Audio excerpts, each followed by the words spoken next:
नमस्कार दोस्तों, कभी कभी हमें जीवन में अकेले लड़ना पड़ता है। यह कहानी एक ऐसे लड़के की है जो अपने लक्ष्य की ओर आगे बढ़ने के लिए अपने अकेलेपन को एक सुनहरा अवसर बनाता है।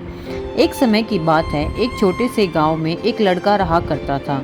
वह बहुत बड़े सपने देखता था और अपने लक्ष्यों की प्राप्ति करने के लिए निरंतर प्रयास करता था, परंतु उसके पास ना ही उसका कोई दोस्त था, ना ही कोई गाइड करने वाला। उसके परिवार में भी उसके सपनों को समझने वाला कोई नहीं था। इसीलिए उसे लगता था कि वह अकेलेपन की जंजीरों से कब बाहर निकलेगा और अपने सपनों को कब पूरा करेगा। फिर भी उसने निरंतर प्रयास किया और अपनी आत्मविश्वास की आवाज़ को बुलंद किया। उसकी इच्छा शक्ति और संघर्ष ने उसे सही दिशा में आगे बढ़ने की शक्ति दी। एक दिन उसे अपने गांव के बाहर एक लाइब्रेरी पुस्तकालय का पता चलता है।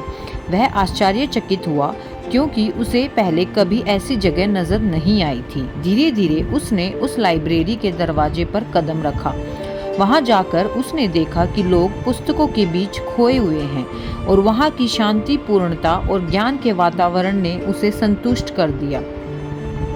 अपनी उत्कृष्टता को पहचानते हुए उसने यह निर्णय लिया कि वह पुस्तकालय में समय बिताएगा। धीरे धीरे वह पुस्तकालय की विभिन्न किताबों को पढ़ने लगा और नई दुनिया की खोज में निकल पड़ा। दिन बीतते गए और उसका ज्ञान दिन प्रतिदिन बढ़ता गया और वह अच्छे लेखकों और दर्शकों के साथ रिश्ते बनाने लगा। इसी के साथ उसने लिखने का भी मन बना लिया। उसने कई लेख लिखे, जिनमें से उनका एक लेख प्रकाशित हुआ और उसे अवसर मिला अपने लेखकीय कौशल को दुनिया के सामने प्रदर्शित करने का। वह लड़का जो कभी अपने अकेलेपन को एक रुकावट समझ रहा था, वह अब एक प्रेरणादायक उदाहरण बन चुका है। लोग उसे इज्जत देने लगे और वह लड़का अपने लक्ष्यों की ओर अग्रसर होने में सफल हुआ।